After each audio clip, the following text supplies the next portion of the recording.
station chimed at 3:17 a.m., piercing through the suffocating silence of grief that had settled over the Morrison household like a heavy blanket. Margaret Morrison's phone buzzed insistently on the nightstand, pulling her from the restless half-sleep that had become her only escape since the accident. Her daughter Sarah had been gone for 3 days now, 3 endless days since the drunk driver had stolen her beautiful 26-year-old life on Highway 9, yet somehow her fitness app was congratulating her on reaching her daily step goal. Margaret's hands trembled as she picked up the phone, her reading glasses sliding down her nose as she squinted at the bright screen. The cheerful notification seemed almost mocking in its enthusiasm. Sarah has walked 8,247 steps today. Great job reaching your goal. The little cartoon figure danced across the screen, arms raised in celebration, completely unaware that the person it was cheering for lay cold and still in the county morgue. The widow sat up in bed, her heart hammering against her ribs like a caged bird desperate for freedom. This had to be some kind of cruel mistake, some glitch in the system that hadn't caught up with reality yet. Technology always seemed to lag behind life's most brutal truths. She had seen it before when her husband passed 5 years ago, credit card companies still sending statements, magazine subscriptions arriving monthly, automated birthday wishes from social media accounts that didn't know he was gone. But as Margaret scrolled through the app with increasing horror, she realized this was different. This wasn't just old data slowly working its way through digital systems. According to Sarah's fitness tracker, her daughter had been remarkably active in the days following her death. The data showed she had climbed 14 flights of stairs yesterday, had an elevated heart rate consistent with moderate exercise, and had even recorded 2 periods of deep REM sleep. The grief-stricken mother stumbled down the hallway to her son David's old room, where he had been staying since the accident, helping with funeral arrangements and trying to hold what remained of their shattered family together. She shook him awake, her voice barely a whisper as she showed him the phone screen. David Morrison had always been the practical one, the engineer who solved problems with logic and methodical thinking. At 32, he had inherited his father's steady demeanor and analytical mind, traits that had served him well in his career but seemed inadequate in the face of losing his younger sister. He took his mother's phone and studied the data with the same careful attention he applied to technical specifications at work. "Mom, this has to be a mistake," he said, though his voice carried less conviction than his words suggested. "Maybe the app is pulling old data, or there's some kind of synchronization error." But even as he spoke, he could see timestamps that clearly showed the activity had been recorded after the accident. Fresh data, uploaded in real time, painting an impossible picture of his sister's movements and death. Sleep became impossible for both of them. They sat at the kitchen table as dawn crept through the windows, watching the app like it might reveal some cosmic secret about what lay beyond life's final threshold. The data continued to update throughout the night. Sarah had apparently taken 1,247 steps between midnight and 6 a.m., with periodic spikes in heart rate that suggested periods of exertion followed by rest. Margaret found herself whispering to the phone as if her daughter could hear her. "Where are you going, sweetheart? What are you trying to tell us?" The rational part of her mind knew this was technology malfunctioning, but the part of her that had carried Sarah in her womb, had kissed scraped knees and dried countless tears, wondered if somehow her daughter was reaching out from wherever she had gone. Sarah had been obsessed with fitness tracking, a healthy obsession that had helped her overcome years of struggling with her self-image. She had been an overweight teenager, shy and withdrawn, finding solace in books rather than social activities. But in college, something had shifted. She discovered running, then hiking, then rock climbing. The fitness tracker had been her constant companion for the past 4 years, a sleek silver device that monitored every heartbeat, every step, every moment of sleep. She would check it obsessively, sharing her achievements with friends, celebrating personal records with the same joy others reserved for major life milestones. Remember how excited she got when she hit her first 10K steps in a day? Margaret whispered to David, tears streaming down her weathered cheeks. "She called me from college, breathless with excitement. Said she felt like she could conquer the world." The memory felt both precious and painful, a reminder of how much life and energy had been extinguished in that twisted metal wreckage on Highway 9. David pulled up the detailed analytics on the app, his engineering mind desperate to find a logical explanation for what they were seeing. The data was incredibly specific. Not only were steps being recorded, but the tracker was logging elevation changes, calculating calories burned, and even monitoring sleep cycles. According to the device, Sarah had burned 347 calories yesterday through various activities, had climbed the equivalent of a 12-story building, and had achieved her deepest sleep score in months. "This is impossible," David muttered, refreshing the app every few minutes. Even if the device was still somehow active, how could it be generating this kind of detailed biometric data? He had worked with enough sensors and monitoring equipment to know that fitness trackers required skin contact to measure heart rate, specific motion patterns to accurately count steps, and body heat to calibrate their various functions. As the sun climbed higher, casting long shadows across their quiet suburban kitchen, the app continued its relentless updates. Sarah's activities seemed to follow strange patterns. There would be periods of intense movement, sometimes thousands of steps in a single hour, followed by complete stillness that the device interpreted as deep sleep. The heart rate data was perhaps the most unsettling aspect. It showed a steady rhythm, occasionally spiking to levels consistent with moderate exercise, then dropping to what the app classified as a resting rate. Margaret couldn't shake the feeling that these patterns meant something. Sarah had always been such a creature of habit, following the same jogging routes, maintaining consistent sleep schedules, eating meals at regular intervals. Even in death, it seemed, she was following some kind of routine that only she understood. The funeral director, Mr. Henley, arrived that afternoon to discuss arrangements. He was a tall, thin man with kind eyes who had been helping families through their darkest moments for over 30 years. Margaret showed him the phone with trembling hands, explaining the impossible data that had been haunting them since the accident. Mr. Henley studied the screen with professional interest, his brow furrowing as he absorbed the implications of what he was seeing. "Mrs. Morrison," he said gently, "I need to tell you something that might help explain this. When we received Sarah's body from the hospital, her personal effects were not with her. The EMTs had removed her jewelry and other items at the scene and sent them separately to the hospital. Her fitness tracker would have been among those items." David leaned forward intently. "So where are her things now?" "They were processed by the hospital's property department and are currently in transit to our facility," Mr. Henley explained. "Sometimes personal effects take a different route than the deceased, especially when there are insurance matters to be sorted out. It's possible that her fitness tracker is still functioning and recording movement from whatever vehicle or storage facility it's currently in." The explanation should have been comforting, a rational answer to an impossible situation. But something about it didn't sit right with Margaret. She had been tracking Sarah's activities through the app for years, celebrating her achievements, worrying when the data showed she might be overexerting herself. She knew her daughter's patterns intimately, could recognize her walking pace, her sleep schedule, even the specific rhythm of her breathing during different types of exercise. What the tracker was recording now felt different, yet eerily familiar. The step counts were consistent with Sarah's usual daily activities, her morning jog, her lunchtime walk around the office building, her evening gym session. The sleep patterns matched the schedule she had maintained religiously for the past 2 years. Even the heart rate variations seemed to follow the same patterns Margaret had observed during Sarah's most active periods. "Mom, look at this," David said, his voice barely above a whisper. He had been studying the app's mapping feature, which used GPS data to track location and routes. According to the tracker, Sarah had been moving in a very specific pattern over the past 3 days. The map showed a route that started at the hospital, moved through several locations around the city, but kept returning to certain spots that Margaret recognized with a chill. The tracker showed Sarah had visited their family home, her apartment complex, the coffee shop where she worked part-time during college, and the trail where she used to go running every Sunday morning.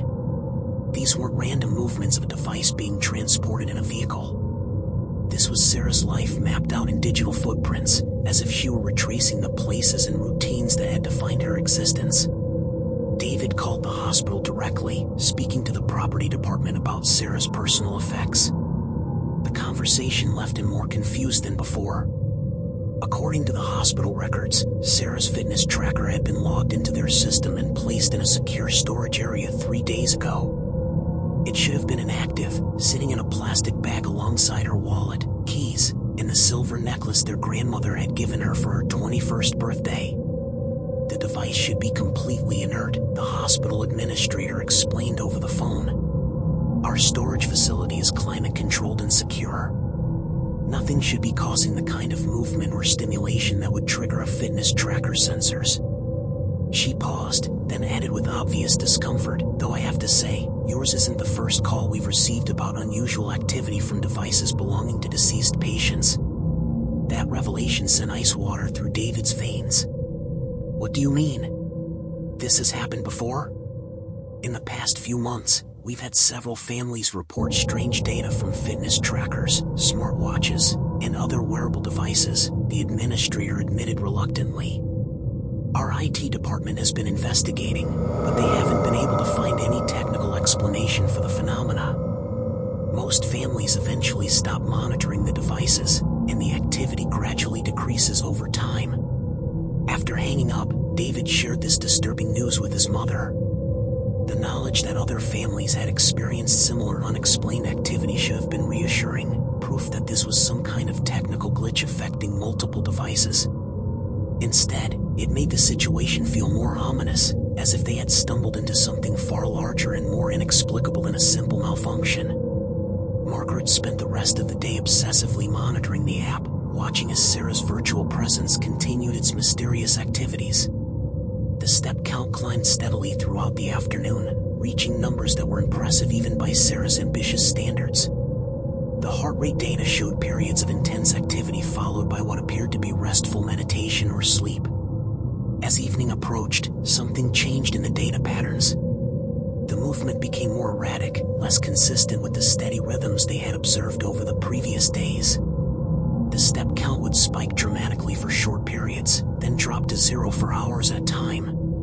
The heart rate readings became irregular, showing extreme variations that would have been concerning in a living person. David noticed that the GPS tracking had also become more chaotic. Instead of following recognizable routes through the city, the device seemed to be moving in random patterns, sometimes registering locations that were miles apart within minutes of each other. The elevation data showed impossible changes, as if Sarah were climbing mountains and diving into valleys at superhuman speeds. "Something's wrong," Margaret whispered, though she couldn't articulate what exactly had changed or why it frightened her more than the steady, purposeful activity they had been monitoring. There was something frantic about the new patterns, something that reminded her of Sarah's behavior during particularly stressful periods in her life, the restless pacing, the inability to settle into normal routines, the sense of searching for something just out of reach. The evening brought another disturbing development. The app began showing social activities that Sarah had apparently engaged in throughout the day. According to the fitness tracker's social features, she had joined several virtual challenges with friends, had liked and commented on other people's workout achievements, and had even shared a motivational post about pushing through difficult times. Margaret stared at the social media integration in horror. These weren't automated responses or scheduled posts.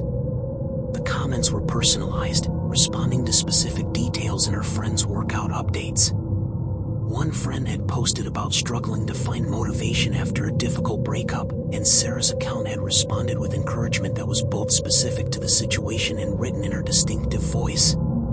"David, look at this message she sent to Jessica," Margaret said, her voice shaking as she showed him the screen. Jessica had been Sarah's best friend since high school, her running partner, and the maid of honor at the wedding Sarah would never have. The message read, "Don't give up, Jess. I know the divorce is hard, but remember how strong you felt after we climbed Mount Washington last summer? That strength is still inside you. Keep moving forward, even when it hurts. I'm still with you, even when you can't see me." The message was so perfectly Sarah, her way of combining emotional support with specific shared memories, her habit of relating current struggles to past triumphs. Margaret had seen her daughter write hundreds of similar messages over the years, always finding exactly the right words to lift someone's spirits or provide the motivation they needed to keep going. David tried to maintain his logical approach, suggesting that the messages might be generated by artificial intelligence based on Sarah's previous social media activity. But even he had to admit that the responses were too specific, too emotionally intelligent, and too perfectly timed to be the result of automated systems. As midnight approached, marking exactly 1 week since the accident, the activity on Sarah's fitness tracker began to intensify dramatically. The step count was climbing at an impossible rate, thousands of steps every few minutes. The heart rate readings were showing extreme spikes followed by complete flatlines. The GPS data was registering locations all over the country, as if Sarah were somehow traveling vast distances instantaneously. Margaret clutched her phone, watching the numbers climb with a mixture of fascination and terror. Part of her wanted to turn off the device, to stop monitoring this digital ghost that was haunting their grief. But another part of her, the part that had never quite accepted that her vibrant, energetic daughter was truly gone, couldn't bear to sever this last connection. The app crashed at 12:47 a.m., the screen going black in the middle of what appeared to be the most intense activity Sarah had ever recorded. For several minutes, Margaret and David sat in silence, staring at the dead screen, wondering if this was finally the end of their week-long digital haunting. When the app came back online, everything had changed. The activity data was gone, reset to zero as if the past week had never happened. Sarah's profile showed no recent activity, no mysterious steps or impossible heart rate readings. Even the social media posts and messages to friends had vanished, leaving no trace of the digital presence that had been so vivid and active just minutes before. But in the brief moment before the screen went completely dark, Margaret swore she saw one final message appear in Sarah's activity feed. It was simple, just 4 words that seemed to glow on the screen before disappearing forever. "I'm okay now, Mom." The next morning, Mr. Henley called to inform them that Sarah's personal effects had finally arrived at the funeral home. Among the items was her fitness tracker, found in a sealed plastic bag exactly where it should have been. The device was completely dead, its battery apparently drained after days of mysterious activity. When they tried to charge it and turn it on, it remained stubbornly lifeless, as if whatever force had been animating it had finally moved on. Margaret kept the tracker anyway, placing it in Sarah's jewelry box alongside the silver necklace and the running medals she had earned over the years. Sometimes, late at night, she would take it out and hold it in her palm, running her fingers over the smooth surface and wondering about those 7 impossible days when technology had somehow bridged the gap between life and death. The rational explanations never quite satisfied her. The hospital's investigation concluded that the activity had been caused by a rare software glitch that affected multiple devices, creating phantom data that mimicked human activity. The social media posts were attributed to scheduled content and AI-generated responses based on previous user behavior. The GPS anomalies were explained as network errors and database corruption. But Margaret remembered those messages to Sarah's friends, so specific and personal and perfectly timed. She remembered the familiar patterns in the activity data, the digital footprints that traced her daughter's favorite places and routines. Most of all, she remembered that final message, those 4 words that had appeared for just a moment before vanishing forever. In the months that followed, Margaret found herself visiting the places that had appeared on Sarah's posthumous GPS tracking. The coffee shop where she had worked, the trail where she used to run, the apartment complex where she had lived during her brief but brilliant adult life.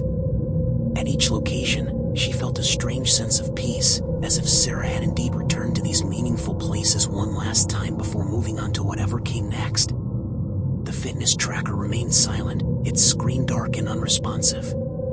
But sometimes, when Margaret was feeling particularly lonely or missing her daughter with overwhelming intensity, she would notice her own phone buzzing with fitness notifications. Her own daily activity, her own step counts and heart rate readings, seemed to be achieving goals she had never set, reaching targets that felt impossibly ambitious for a woman her age. It was probably just coincidence, or perhaps the motivation that came from remembering Sarah's dedication to health and fitness. But Margaret chose to believe it was something more, a gentle digital presence still encouraging her to keep moving, to stay active, to keep living fully even in the face of unbearable loss. The mystery of those 7 days remained unsolved, filed away in hospital records and dismissed by technical experts who had never experienced the particular grief of losing a child. But for Margaret Morrison, those impossible steps, that phantom heart rate, and that final message of reassurance became proof that love could transcend even death, finding ways to reach across the digital divide and remind those left behind that some connections are too strong to be broken by something as simple as the end of life.